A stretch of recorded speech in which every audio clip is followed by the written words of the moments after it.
The thing about this genre and the music that I write is it's not about the music. It's about the lyrics. Like, it doesn't matter how cool the bass line is. Correct. Right. If it's distracting from the lyrics or it doesn't make sense to the lyric. I think a lot of songwriters and a lot of music out there, the lyrics don't match the music or the music doesn't match the lyrics, and nothing pisses me off more as a listener. And I don't know if it's just laziness or what it is within the writing process of those guys. It makes me angry and I don't want to do that. You know, if you're singing words and you want people to understand, not necessarily understand your story, but make a story up of their own about of how that song relates to them. How do they connect with it? How could you do that if you're writing the music doesn't match the, you know, you're not setting any emotion for the song. Yeah. And that's was my biggest thing, is I wanted the music to set the emotion of what I was trying to say within the song. What's cool about our relationship is that we made a record together. We've been recording. Most people don't even know that, like, you used to be my neighbor down the street. Yeah.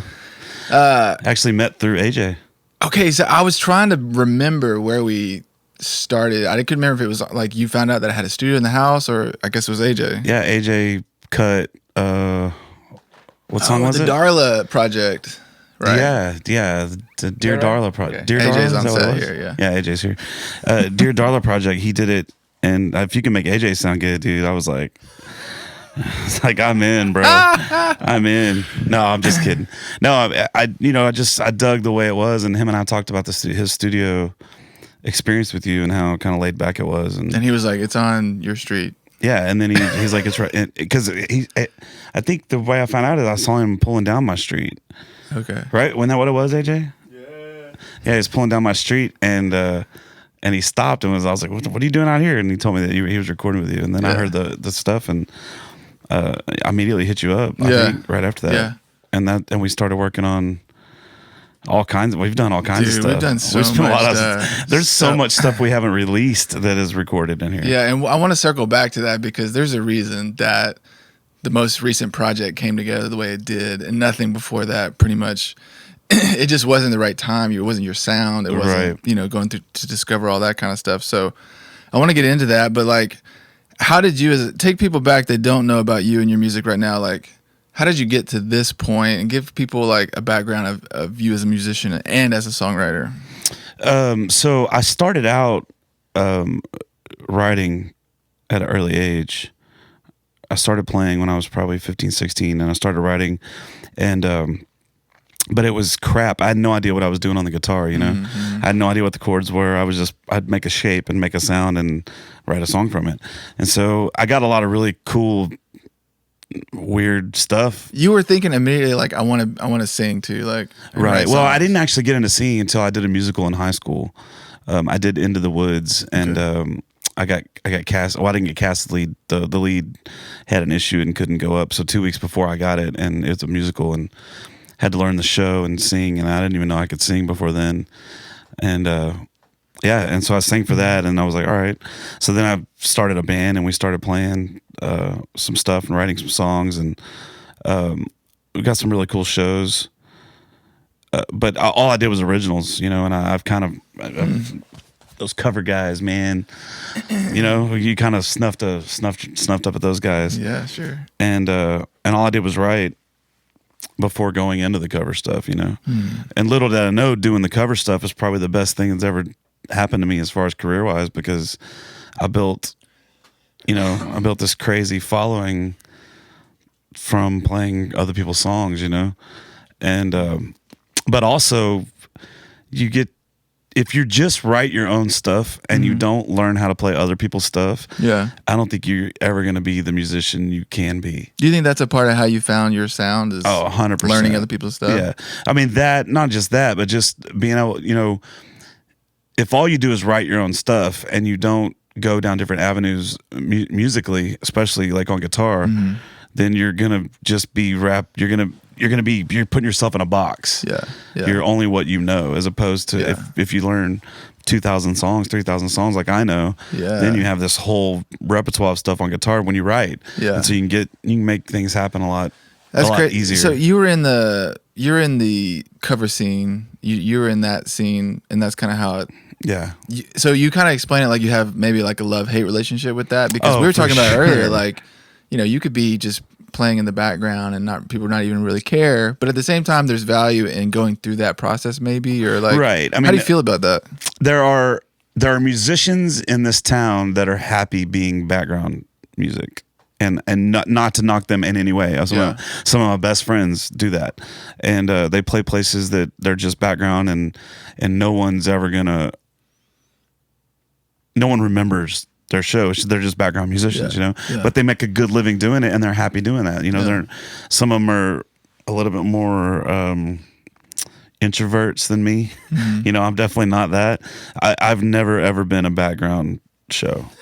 I you never have a hard have. time being in the background. I never have, never will. It's just not my thing. It's never going to be my thing. And that doesn't matter.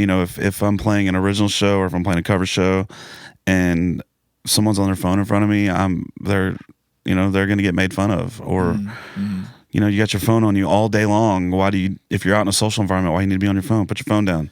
Let's have some fun. Yeah. And that's me. I just want to make people have fun and have a good time, and piss off 10% of the audience at the same time. And then that 90% of the audience loves it. So it works out pretty good. Well, I like that because I think when you attack it like that, you'll be remembered. Like, right. Like you're talking about people will play in the background and not be remembered. When you say, or when you engage in a way that like brings out your personality. Right. And I think that's authentic to who you are as a person. Oh, it has to be. I'm the center of attention. I've been this way my whole life. I was going back and reading my baby book not too long ago because I was unpacking, and I found it, and there's like some stuff in there that my mom wrote about when I was a kid. I had a guitar, and I would basically carry this guitar around the house all the time and strumming on it and singing and just kind of putting on a show for the family. Wow. Even though I didn't really take up guitar till years later, but it's kind of cool to read that and know it's funny in my mind imagining this baby with this huge beard with a guitar and a diaper. For sure. Yeah, I came out with this beard. It's a beautiful beard, I was told today. Someone needs to Photoshop that together for me. It would be awesome.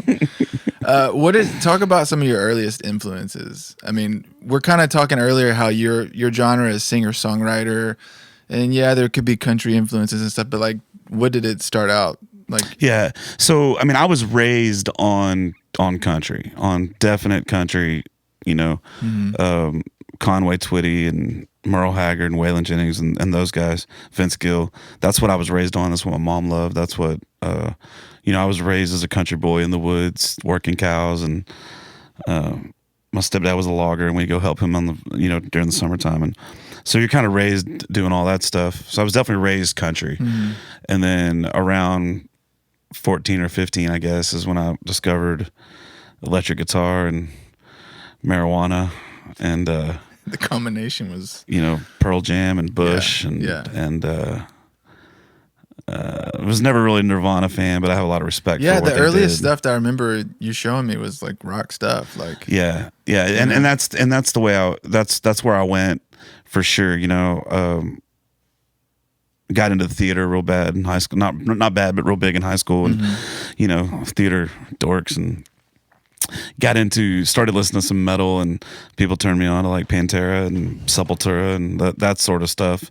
So I got into that for a little bit, but the heart's definitely always been more of a songwriter, and the songs that really turn me on or whatever are the singer-songwriter stuff, the stuff with really good lyrical content. Yeah. Well, who are your influences? So that may be like who you grew up, but like, take the last couple of years, like what has influenced your sound now? Well, definitely go back to like Eddie Vedder, Dave Grohl for sure, as far as songwriters go, but more style would be John Moreland, Jason Isbell, Cody Jinks, Sean McConnell, those guys.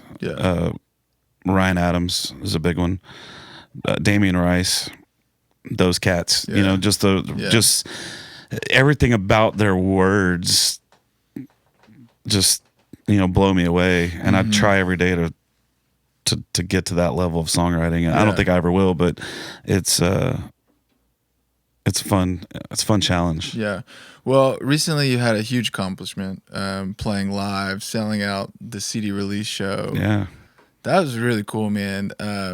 So can we, before we talk about that, like, and ask you a few things about that, how did your sound evolve from kind of the new Jeff Canada? Like, if we go to listen to Wishing Well now, people are going to get a vibe. Right. But that vibe came from a particular, I believe, and maybe you can unpack a little bit, that whole vibe really came from a particular song.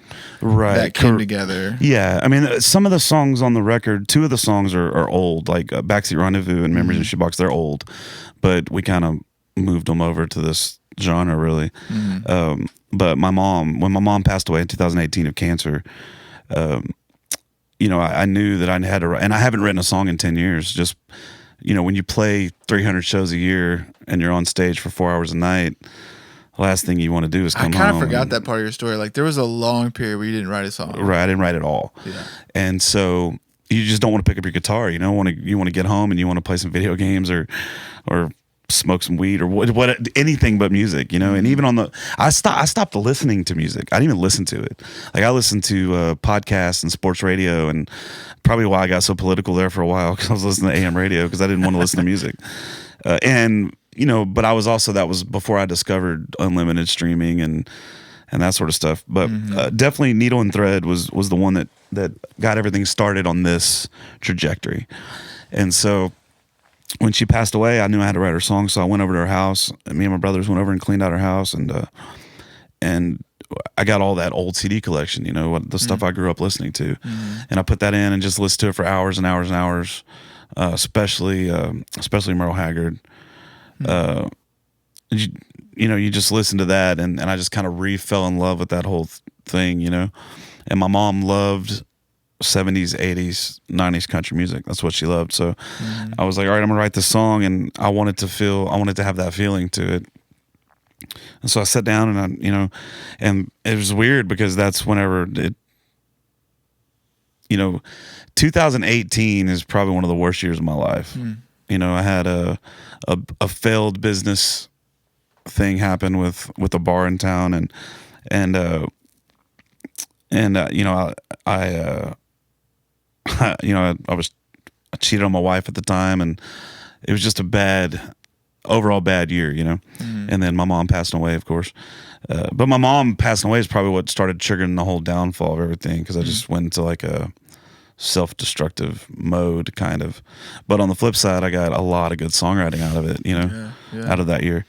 And so I wrote her the song Needle and Thread, and it kind of resonated with a lot of people.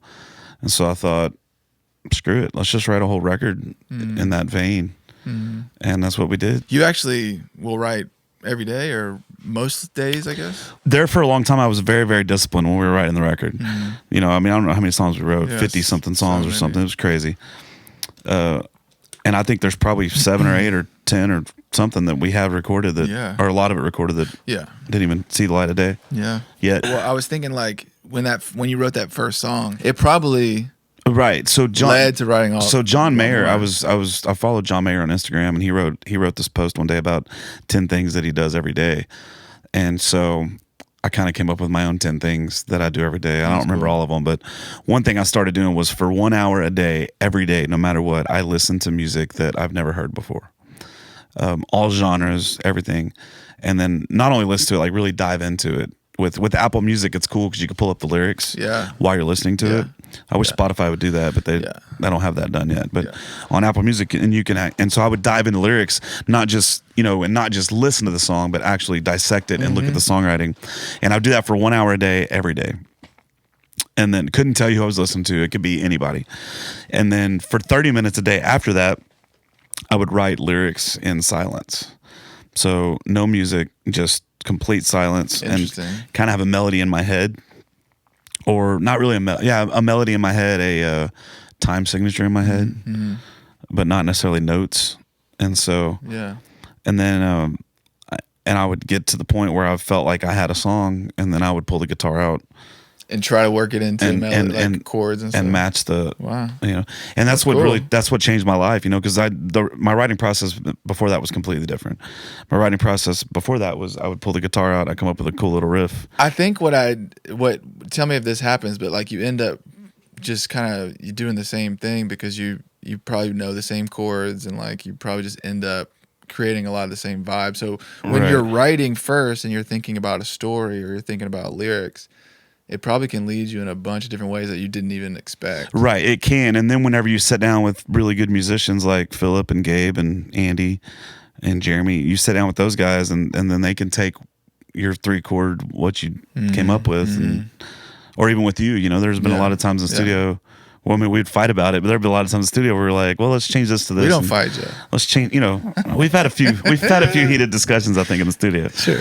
But, and I, as I have with all my bandmates too, you know, we've gotten into it multiple times about, you know, how to play the drums or whatever. And it's just the way it works whenever you songwrite. You know, you have, when you're the songwriter, you're the main songwriter, you have something in your head and you want it to come out. But the thing about this genre and the music that I write is it's not about the music. It's about the lyrics. Yeah. And we've had a lot of conversations about that because, you know. We'll talk about that philosophy a little bit, because one of my things that I wanted to bring up was the fact that you kept saying, like, nothing can distract us from the story of the song. Correct. The lyrics. Can you go?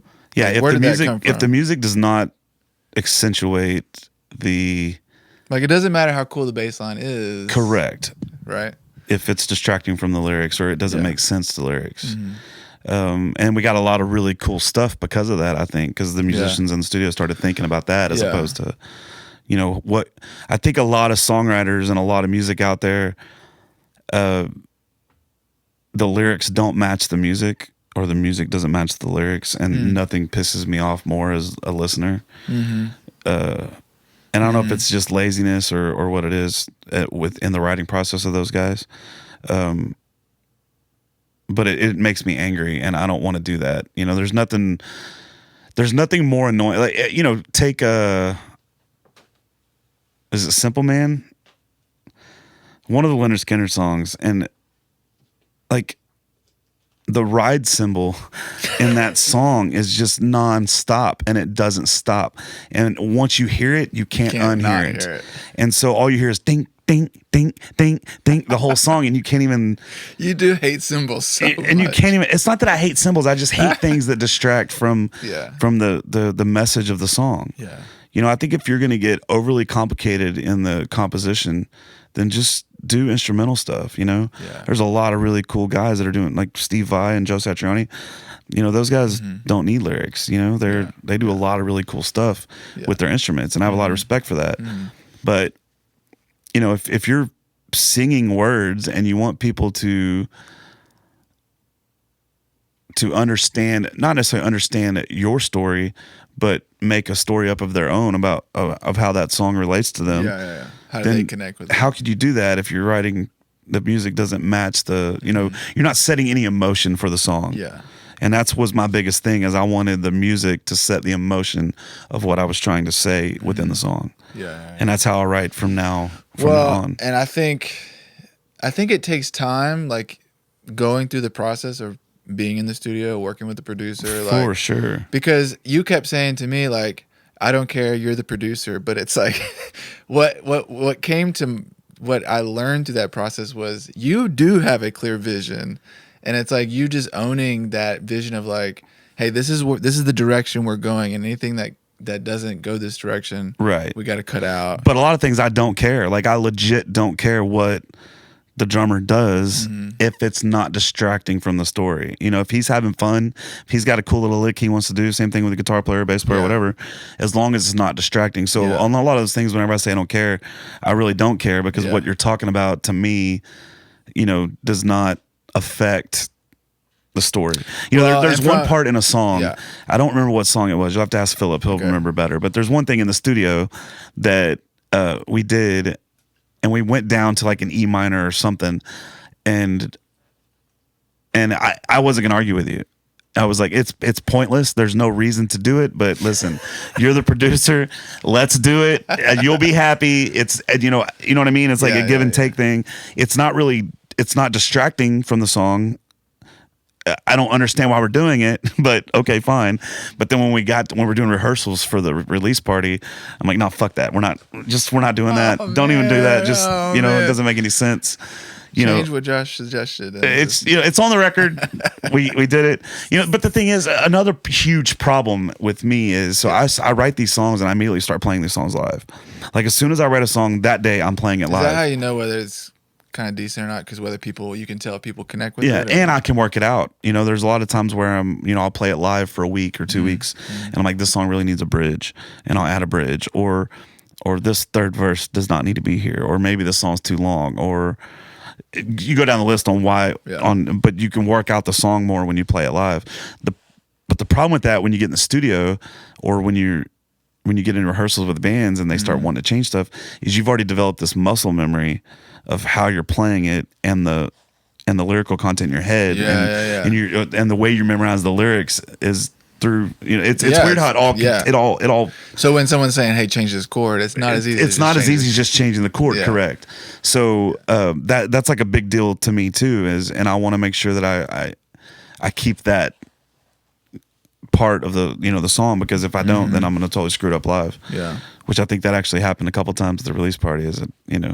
Well, talk about the guys that you play with regularly. Like, because I do think like these guys that you bring in, like they're really good. Yeah, I mean every musician I think that we used on the Philip might record be the coolest, like most accomplished musician that I know personally. Like, I love bass. Awesome. I love bass stuff, and the fact that he has an upright is like pretty cool. And not only does he have one, he's really killer at. Oh, yeah. But that's the way he is. We went and saw David Ramirez, which used to play bass for, right? Yeah. We went and saw David Ramirez one night, me and Philip, and Kevin Galloway opened up for him, and it was just him and a cello. And so Philip immediately went out and bought a cello, and so he's got this cello at home, and he's trying to learn how to play it. And I haven't heard that yet. And so he really wants to do some stuff. Yeah, but Philip Smith is definitely. He plays bass. He also plays guitar with me on a lot of shows. Yeah, I thought that was cool. Gabriel Carrero plays lead guitar. Andy Acuna plays the drums, and then Jeremy Schwanke is the latest addition. And I wasn't joking on that release party. Like Jeremy's probably the most talented one on that stage. Yeah, he's sick, man. He's probably got the cleanest voice of anybody I've ever seen in my life. Why is it important to surround yourself with people like that? Like, I mean, it's just gonna. I mean, the show was incredible. Like, because I don't know. Even just listening back to the recording, it was like, man, this is really good musicianship. Oh yeah, I would throw that band against any band on the planet. I mean, all those guys. Every one of those guys could be session guys if they chose to go that path. I think. But yeah, they're phenomenal, man, and I love playing with them. And we've played. A lot of us have played a lot of shows together, and. There's a chemistry with us, and we're like brothers, and like I said at practice, that new song "Ride With Me" I wrote, which is not on the record, but we're gonna release it soon. But we were trying to come up with the drum beat because I had the guitar part already written, and Andy's just fighting me at this rehearsal. He's like, no, like I'm not doing 4 on the floor. It doesn't match, and I'm like, dude. Will you just trust me? I'm the one that listens to this style of music. Yeah. Just trust me. And he's like, no, I'm not. Blah, blah, blah. So we got this like, and and I can be very blunt and brutally honest at times, probably most of the time. Who won that fight? I definitely won the fight because then the next time we show up and he was like, and we did it, and it was great, He's like hating life the whole time. He still won't admit it that I was right, but it's fine. But those guys, I love them like brothers, man. And the cool thing is we can have those arguments or those spats, and then 2 seconds later it's squashed. Yeah, so many people that I work with are releasing singles and just doing like one song here every couple months, which is, I think it totally makes sense. You have this collection of songs, this album essentially, which I think is really cool because if someone discovers a song that they like, they can go back and listen to the whole thing if they want to. Right. If you had one song out and then really didn't have a ton more, it would be it would just be more difficult, I think, to build an audience. So like, were you thinking like it would be cool to have like a pillar type, this is a piece of content that's like a pillar, and then after this we'll release like a few things here and there, but then come back to these, like how do you think about releasing? I wasn't really thinking about any of that at the time. I was I was thinking about doing something for me. You know, I've had a lot of bad shit happen, and I kind of always put everybody else before myself. Maybe not relationship wise, but definitely, you know, career wise. You know, I went through a long stint of trying to help out other musicians, and I really hadn't done anything for myself. Right. I mean, we recorded a couple songs. So I was like, I'm going to do this. I'm going to do this for myself. I'm going to write this thing and I'm going to release them, and I'm just doing it for me. I never had any. Like if you just released the album and that was it, then I would have been happy with me. aspirations, Right. I mean, yeah, had I released the record, played the CD release party, and that was the end of it, I would have been 100% happy, okay with that. I didn't expect to start getting the traction that I have now. I mean, not that I'm famous by you know, but I am starting, you know, when I look out, the coolest thing is I played a show, opened up for Chad Prather out at Barge 295, and there was like 650 people or something in the audience. Yeah. And I looked out, and there's like 6 people wearing Jeff Canada shirts, and I knew one of them. I didn't know any of the other people wearing them, and so I was just like, wow, this is cool. And then now at my original shows, I'm starting to get people come up to me and bring me stuff, you know. Yeah, that's cool. And ask me to play my own song. You know, hey, play Peaks and Valleys, or play, you know, whatever.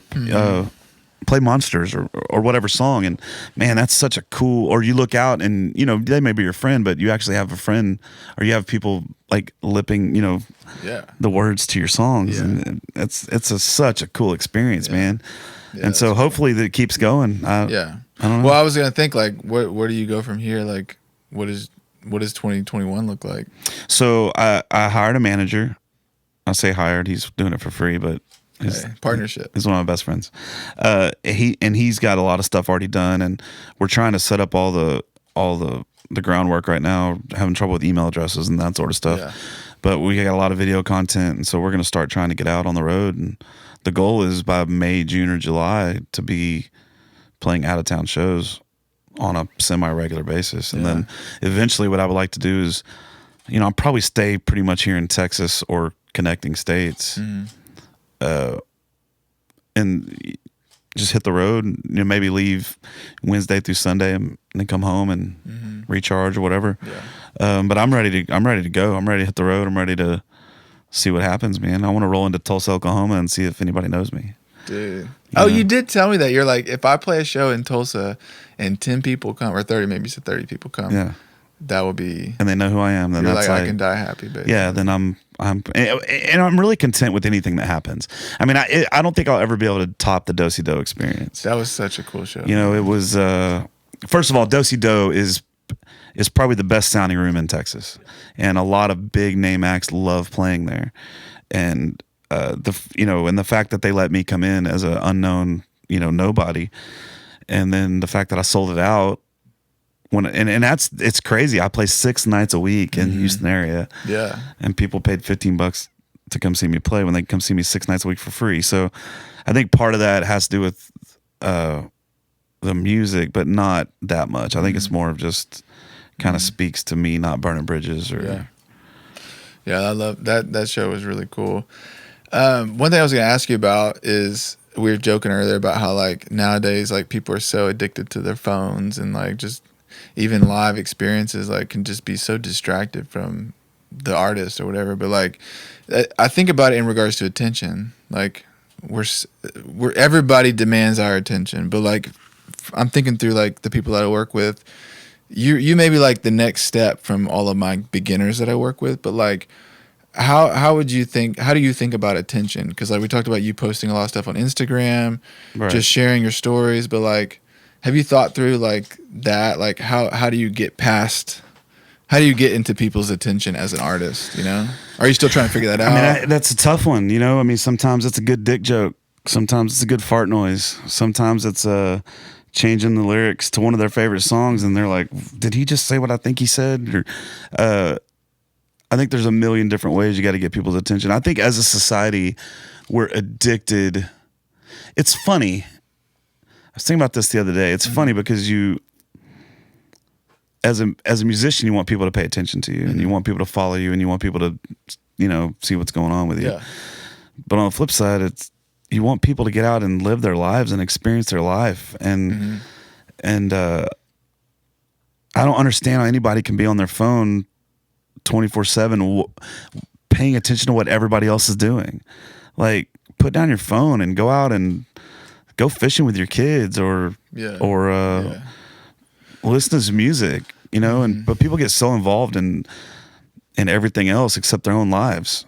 Yeah. Reality TV became a huge thing, and I don't understand why. Like, what do you do? What gets you off by sitting there and watching somebody else live their life, and you're just letting yours pass you by watching somebody else do it? Like, get up and do some things. So I think that's like a big message that I want people to understand, is like, just pay attention to your surroundings and do some shit. Enjoy the moment. Yeah. Particularly like at a show or something. Particularly at a show. Like, you paid to be here. Like, you look out at these, I go to these concerts or whatever, before COVID, and you would see hundreds of people pull out their cell phones and record the show. And not just like a quick little 20-second Snapchat thing. Like the whole thing. Like the whole fucking show. And you're never going to go back and watch that. Yeah. So why not just go ahead and put it down and just enjoy this magic that's happening in front of you. You know what I mean? You don't know what could happen if you was just to nothing good is going to come from that phone. Like, nothing extraordinary is going to be like, oh, all of a sudden. But if you put that phone down, you might meet your future spouse, or you might meet your future best friend, or you might meet who knows who you meet or you might. I was actually last week. We have screen boundaries for our kids. So it's like, hey, don't be on your screen this long, or you have a boundary, or whatever. But the other day I was like, he wasn't able to be on his screen, and he went and he built something because he couldn't. It was either a Lego thing, or maybe he actually was doing a music thing. But it was something where it was like, if he was on his screen, he wouldn't have made that. Right. So I was thinking, like, man, that's really cool. Like, you force someone to just disengage, and now they make something with their hands, or they enjoy a moment, or like there's something special about that, those moments. Right. There's just all kinds of things you could do. I know couples, I've been a part of it, where you're sitting at the house and you look, and one person is on there, or both people are just sitting on the couch on their phones. Yeah. Well, how much cool shit's gonna happen? Put your phone down and rubber feet or rubber back, or find a show you can watch together, or do something just enjoy the moment instead of I don't know. It's just pissing away your time. Yeah. And so when you look at it, people, and especially after COVID, and it's a joke I make from stage a lot, is like, you fuckers just spent 6 months of your life cooped up in your house. You could have been on your phone the whole time. You're out in public and you're on your phone. Like, put your phone down and let's have a good time. So it's part of me saying, put your phone down and don't pay attention to people like me. But on the flip side, pick up your phone and pay attention to people like me. So it's a double-edged sword, right? It's a double-edged sword, I definitely want people engaging with me on Twitter and Snapchat and Instagram and all those things. But I don't know. I think that's the biggest problem with society we have in general. Yeah, because you were saying earlier, like, sometimes you wonder, like, am I posting too much, or like, right? And I do, but the best thing that ever happened to me was COVID. That's what's crazy, is like this whole lockdown. I was able to get some time off and recharge my batteries and write and finish the record and do all kinds of stuff. But one of the biggest things is I completely got out of sports, and I completely got out of politics.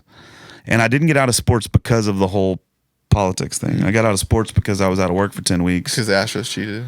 That's a whole other thing. But the reason what really hit me is as I was out of work for 10 weeks and I had $22 in my bank account, and it flashes across the screen that Patrick Mahomes just got $540 million. And I was just like, half the country is out of work right now. We're hurting. And you're just going to put this across the TV that you're paying someone $540 million. Do I think he's worth that? Obviously he is. That's what the market sets, and that's fine. But the media needs to be more conscious of the viewership. Yeah, sure. And all you have to do is say that he got signed a contract. It's undisclosed. When all this shit's over, then let us know what's going on.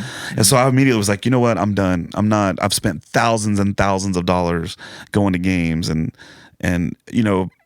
hours and hours and hours of sitting in front of a TV. Yeah. And I'm not going to do it anymore. I'm done. And then, there's 30 teams in baseball, right? So 29 teams every year are disappointed. Yeah. And the one team that wins gets to be happy for a year, right? But you don't, because the team that wins is just riddled with controversy. Right. So I stopped with all the sports. I stopped all the politics, and I basically just started spending time on me and doing music. And so COVID, the whole lockdown was actually a really good thing for me. Kind of a blessing in disguise. I know for 10 weeks I was probably pretty hard to follow on social media. It was a hard time too, because you were trying to figure out like, is it good to release music during this time, or right. this whole conversation? Right. And it turned out to be, it was, Yeah, that's cool. Well, let's transition to a segment I'm calling 10 things, but I only have 9 things. So okay. But this is like rapid fire questions. But all right. Favorite concert that you've ever been to? Favorite concert I've ever been to was probably, oh man, that's tough. I've been to a lot of good ones. Production wise, probably Roger Waters' The Wall. Okay. I saw that whole production.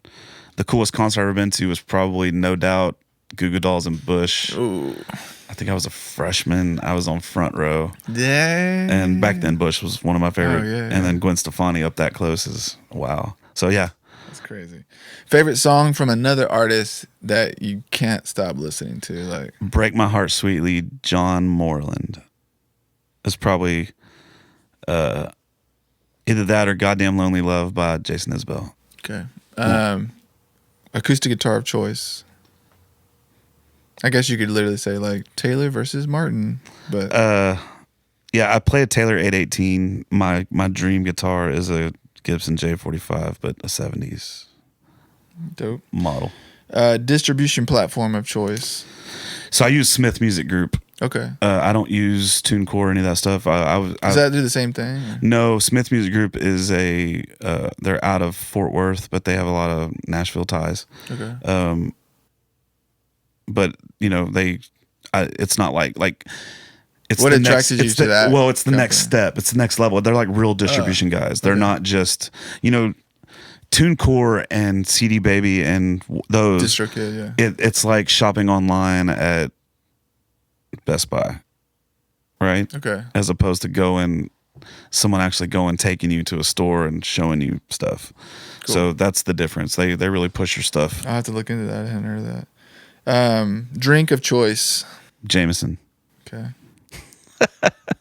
Are you a BMI artist or ASCAP? I am both, but BMI are the ones the new records registered on. So you're registered as a songwriter with both companies? Yes. And then do you submit both of your songs with? I just did both BMI. catalogs? Okay. I ran out of time. Dude, I didn't realize how much crap you had to do to release an album. Yeah. Between BMI and the copyright, you got to do the U.S. copyright and all that stuff, which I just got an email from them and I did it wrong. I got to fix that. So if anybody's going to steal my stuff, steal it now. Spotify or Apple Music? I have both. I recently got into Spotify and I enjoy it.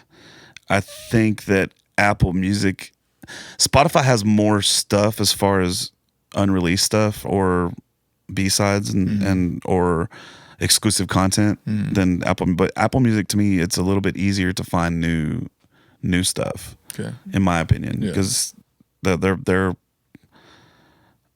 to go down their genres and stuff is a lot easier than Spotify, I think. Okay. But maybe I'm an idiot and don't know how to use it. So. No, I'm an Apple Music guy, but I've been thinking about also getting a Spotify account because so many artists that I'm on have the artist page and stuff that I would like to support by following and all this kind of stuff. But that's the cool thing about Spotify. Spotify is more of an engaging experience between the artist and the listener than Apple Music is. Favorite song of yours that you're most proud of? That I'm most proud of? Man, that's tough. My favorite one on the record is Monsters, for sure. Okay. it's also the hardest one for me to remember the lyrics to because we wrote it. I wrote it on Facebook with like everyone's help. Yeah, explain that process. You wrote one line. I wrote and you one said, line. Someone else give me another line. And then I had like 5 or 6 people write the next line. And you said Daniel Holmes helped you with that? No. Daniel helped me with Too Far Gone. Oh, okay. But I wrote one line, and then like 4 or 5 people wrote the next line. I picked the best one, and so forth. I don't remember who did. I don't remember who, but only for the first verse. Yeah. And then the chorus and the second verse and the third verse I wrote on my own from that. I love it. Yeah, and I'll probably do it again. Cool. Yeah, but the bad part is it's so hard to remember that first verse because I didn't write it. And that's interesting. It's so hard. I don't understand how these guys. It's weird because a cover song I can play. Yeah. But my own, it's weird. It's crazy, man. Okay, and then your snack of choice, because this is the Songwriter Snack Time podcast, is double stuffed Oreos. The gold ones. The gold ones, which you said white, but whatever. We can go gold. I was confused, so I just got both. But actually, I didn't know. And then Angela was like, "Just get both, and then we'll take whatever one he does." Yeah, there you go. See? So, it works out great. You've been an Oreo fiend for a while. I mean, it's if I'm at the grocery store and I got a sweet tooth, that's what I pick up. I don't really snack. And why go one stuff when you can go double stuff? Right. I mean, who would just get normal stuff? And now they have thin Oreos. ones, like that are like really? extra thin. Oh man. Yeah. So I don't understand. Yeah. Go big or go home, dude. Absolutely. Okay, and then let's talk about we're about to play a song live, which I'm super excited about. Because we were explaining, I was telling you about this earlier. One of the things I love is like if the song can be played live, like just an acoustic guitar or piano and a vocal, that's how you know a song is good, and that's what I love. Like not just tuning your vocals, not just a song. That's how you know the artist is good. Like I said, for a lot of years I railed on the Houston cover scene, right? And I still kind of do. You got these guys out here that use these looper pedals and these harmony pedals and these effects and all this shit for acoustic shows. Just stop. Like, stop. Where's the camera? Stop doing that. Yeah. Like you're doing it to get your own rocks off. The audience doesn't care. The audience doesn't think you're cool because you can loop something. I mean, there are definitely some guys that can do it. Brian Carry-On is amazing at it. Ed Sheeran is a beast at it. Right. But most of these guys are not very good at it, or they're doing it out of laziness. They're doing. If you cannot set up in front of a crowd with just an acoustic guitar and your vocals, or a piano and your vocals, then you're not a good performer. In my opinion. That's my opinion. In my humble but accurate opinion. Humble but always 100% accurate opinion. You're just, it's, and Philip wants to be like BC, but he wants to be like me, and he's kind of like going down this, he's having this crisis in his head about what am I going to do? But last night his pedal board went out and he played a whole show with just his guitar and his voice, and he sent me a text last night. He was so happy about it because he did it, and he actually played with no breaks, and he went 30 minutes over because he was killing it. And to me, that's like, what is your goal in a performance? Right? Is your goal to just make it through the night? Just make it through the show, make it through the gig? Because I don't have that bone in me. I mean, I've definitely had those shows where I'm like, okay, I'm mailing it in, but I don't have that in me. Like, I'm not just trying to make it through the gig. I'm trying to put on the best show I can, and I'm trying to and so if it's just to make it through the gig, or hey, how can I sing less? Then hey, use your looper pedal and play a 30-minute intro to Can't You See? That's fine. But guess what? Nobody's gonna remember you. That's the thing. Nobody's gonna remember that guy that played, Freebird lick for lick on a looper. No one's gonna remember that. Right. But people will remember somebody who was authentic and stripped down enough and vulnerable enough to put yourself out there with just you and a guitar. Totally. No effects. Maybe a little reverb. No effects. Yeah. No harmonies. No loopers. None of that shit. You don't need it. Okay, well, I'm glad AJ wasn't here for that rant. Yeah, rant. He'll hear it and play back. So what song did you decide to play? I don't know. I think AJ said Peaks and Valleys, so I guess we'll do Peaks and Valleys. Okay. What stands out about the content of that song? So Peaks and Valleys was written before COVID, and it's kind of my bout with the music industry and just the ups and downs and the emotional ups and downs. Like I've been really, really blessed to not have financial ups and downs. You know, for the last 10, 15 years, I've been able to make a good, solid living playing music. You know, more money than what people realize. You're playing somebody else's songs, but you're making a good living doing it. But the kind of toll it takes on you from not being at home and missing baseball games and that sort of stuff, and it takes a toll on you, and that's kind of what the song's about, is just the ups and downs of being an artist and chasing this crazy dream, and I was burnt out. You know, it's kind of like and before COVID, I was done. Like I didn't want to do this anymore. I almost didn't put out the record. I don't know if you remember that, but it took us a while, and I was at the point where I was just like, I don't even give a shit if I release this record or not. I'm just done. And then COVID hit, and that whole thing got taken away from us. And the one place that was my happy place for so many years was not available anymore. And for 10 weeks, I didn't have a stage to be on. So, you know, you get on and you start doing live streams and you do whatever you can do to make it. But so now, you know, I will never take stage time ever again for granted, ever again. Doesn't matter where I'm playing, how bad the show is, you know, I'm gonna appreciate it and be thankful for it. I may never play that place again, but in the moment, I'm definitely going to be thankful for it. That's cool. I love it. All right, man. Well, appreciate your time, and let's get into the performance. Hell yeah, let's do it. Yesterday I was happy. Today not so much. Who the hell knows what tomorrow will bring? Maybe smile, maybe it'll be a little rough. Sometimes I get so lonely, even though there's so many people around. It's hard to hold my head up high and try to keep my feet on the ground. These peaks and valleys are killing me. These peaks and valleys are all I see. These peaks and valleys, it's hard to breathe. These peaks and valleys, these peaks and valleys.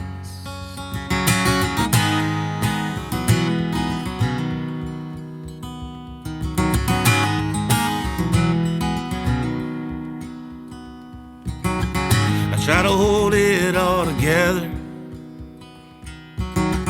I try to bury my emotions away. It seems like it's been forever since I could just relax the day away. 1,000 different stages, night after night chasing a dream. 1,000,000 blurred out faces, pretending to give a damn about me. These peaks and valleys are killing me. These peaks and valleys are all I see. These peaks and valleys are all I need. These peaks and valleys, these peaks and valleys. Sometimes I'm high, sometimes I'm low. Sometimes I just want to end this show. Sometimes I'm high, sometimes I don't know. I don't know.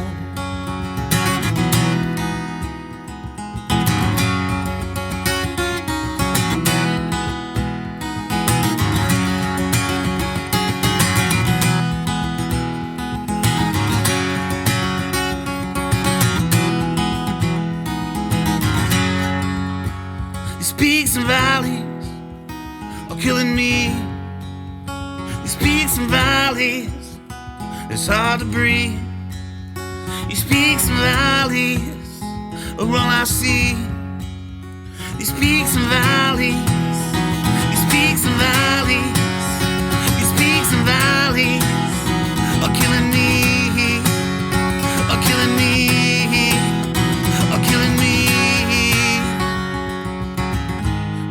Yesterday I was happy. Today not so much. Peaks and valleys. Or pink tamales. Whatever.